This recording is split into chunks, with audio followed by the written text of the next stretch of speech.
Well, hello there, everybody. 'Tis I, Dave Murray, the big guy at Mayniax Branding, but here's a little secret. Maybe not so much, but I'm going to pretend it is. I'm a bit of a nerd, too. That's right, I digs me all kinds of pop culture things, all kinds of epic kind of comic book movies, Star Wars stuff. Oddly enough, I don't like Lord of the Rings type stuff, or basically anything that takes place in space other than Star Wars. I'm a walking nerd contradiction. But I thought I'd take that opportunity to combine that with some branding knowledge and talk to you a little bit about how one franchise did things really right and how another film franchise did things really wrong. So stay tuned, and after the song, we'll talk about that.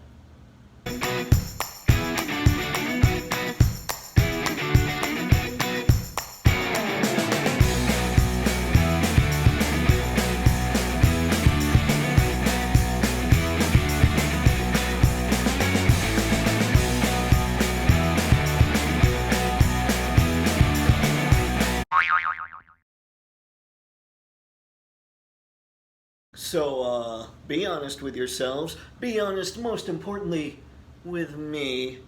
How many of you have seen any of the Marvel Cinematic Universe movies? I'll wait here. All of you. Right, okay, so we're good with that.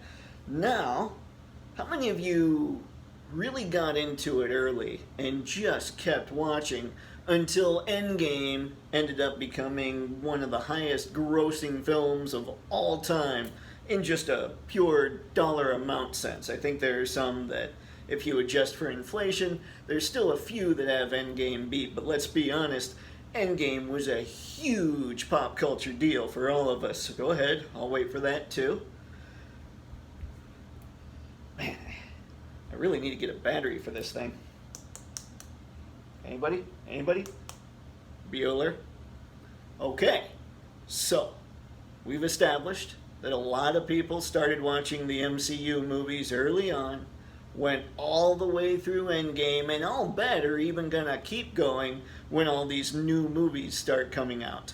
All these new MCU movies come out. But hey, here's the thing. Today, they're behemoths.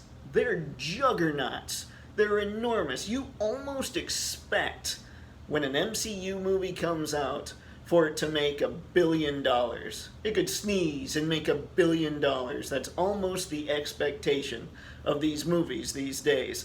Now, post-COVID, maybe a little different, but leading up to COVID, that was just the way it was. Oh, MCU movie, $1 billion. Let's do this. It was just, there were some that didn't quite get there, but on average, MCU was crushing it. Here's the thing, though. That wasn't always the case. In the early days, the dark days of the MCU, there were 5 movies that came out even before the first Avengers. Now, when Avengers broke, that was kind of the dam. Everything happened after that because Avengers was kind of the culmination of everything leading up to it. So the first 5 movies were Iron Man. I believe Incredible Hulk was the official title of the second one. I think it did the worst of the first 5. Iron Man 2, Thor, and Captain America, the First Avenger. None of those movies did anywhere near the $1 billion that you almost expect today. Captain America grossed something like $300 million worldwide. Iron Man, 500 and some million. I mean, when you look at it, those are all big numbers to most of us, obviously. But to say they were just huge, insane blockbuster numbers that should have pushed the MCU into what it is today, at least by normal thinking, you would say, no way could that possibly happen. So what was the deal? What happened that actually pulled this off, that actually made the whole MCU deal with those movies leading up to Avengers just crack and explode? Well, it was pretty much boiled down into 2 things. Now, I don't know if you could get Kevin Feige, who's basically the architect of the whole Marvel Cinematic Universe, to ever admit to this, because frankly, he might not even know that's what he's done. But I would say the first thing that really started cementing the MCU into what it is today is a little bit of brand strategy. I know, shocking, right? And it was just the knowledge that we can't go for it right away. We don't want to get one of those rocket brands that just kills it right away. We need build-up. It needs to really earn its spot. So that's kind of what was going on. And they knew what they were trying to do. You got the end credit scene in the very first Iron Man movie. They knew they were trying to build this whole thing into a huge Avengers cinematic universe. So they just were doing that. They're doing their thing. They were telling their story through those 5 movies to build up to that one point. And I don't know, the second thing is, the first was the brand strategy aspect of just knowing that you don't know when things are going to happen, but you're just going to stick to your guns and keep fighting through. But the second thing, I would say they probably, because no movies had really been done like that, nothing like that had ever really been tried, they didn't have much in the way of expectations. At least I can't think they did. People couldn't have been possibly getting a hold of them and saying, well, if this movie doesn't make X amount of money and blah, blah, blah, blah, blah, and all that. They didn't have the shareholder expectations. They didn't have to answer to all these other ideas out here. I mean, the big time producer was the guy who really wanted to make these movies happen. So I'm looking at that and I say, okay, so that makes sense. And then they built it slow, no expectations, and Avengers 1, when that came out, just blew everything out of the water. So the lesson we can take from that is there's not really a timeline. We shouldn't expect ourselves to crush it based on any predetermined metric, because the fact is, we never know. We can sit there and we can work on 5-year projections all day. I do loves me my research, and I could do that for quite some time. But we never know how well things are going to go. We never know when things are going to hit. We basically know that we need to just keep plugging away and market along the way. And eventually, when you just hit everything big enough, something's going to happen and everything's going to explode. That's what we know about everything here. As long as we're doing it right, as long as we're pushing through, being consistent, really trying to make things happen, market it to an audience, and as long, of course, as there's enough demand for what it is we're doing, we're going to make it.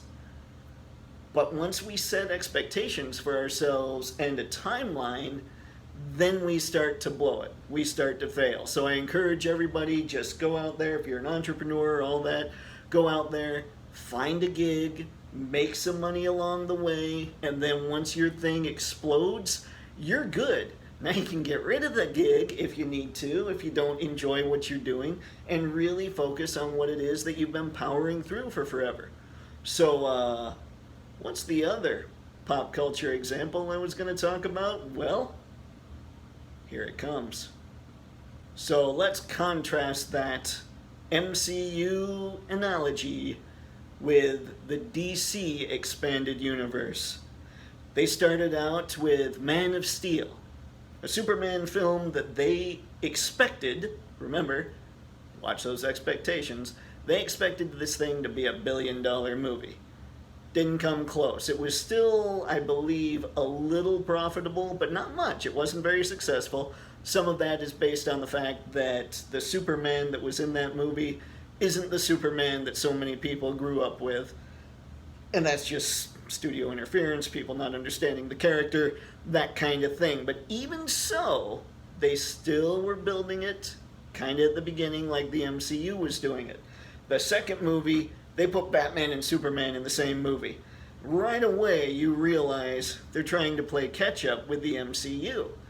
And you're going, you guys didn't really earn that payoff. Yeah, it's Batman and Superman, and on paper, you would think this thing's going to blow up, but there was no payoff earned there. They also decided to throw Wonder Woman in there for good measure, and it underperformed in the box office as well. Again, expectations, but let's be honest, if they'd understood the characters, if they'd built things up slowly. Can you imagine, for instance, if there was a Superman movie, then the Wonder Woman movie that came out a few years ago, and a separate Ben Affleck Batman movie?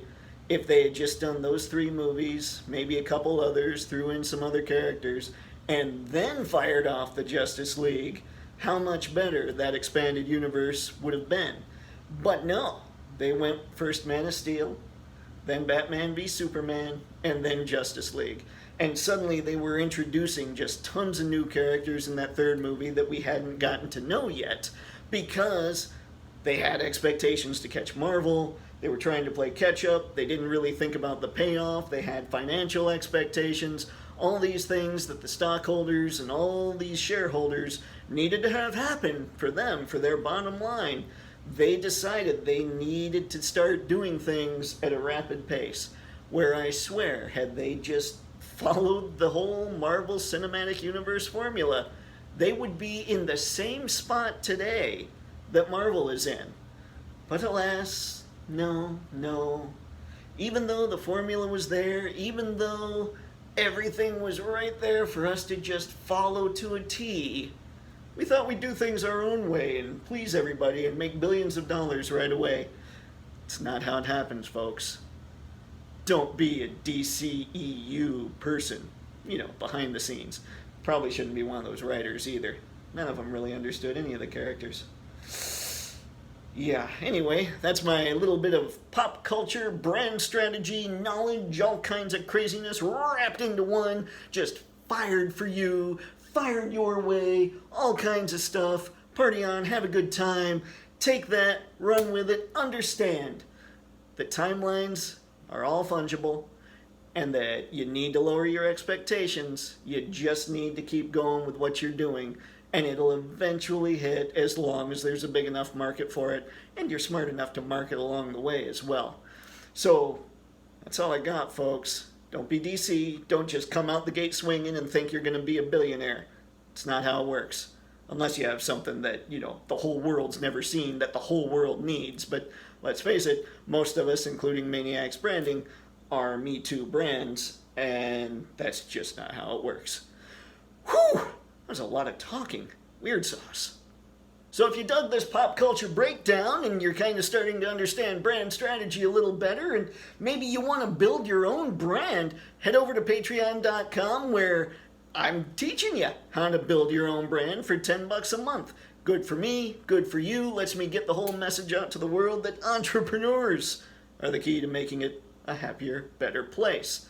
And I want you to tell me in the comments below, I want you to let me know if you can think of anything else where the expectations were insanely high at the beginning, and because of that, things just crashed and burned. Let me know in the comments. And until next time, make sure you like, dislike, follow, share, comment, do all the things. And I'll see you next time. Have fun. Stay safe, stay healthy, and stay gutsy, gang.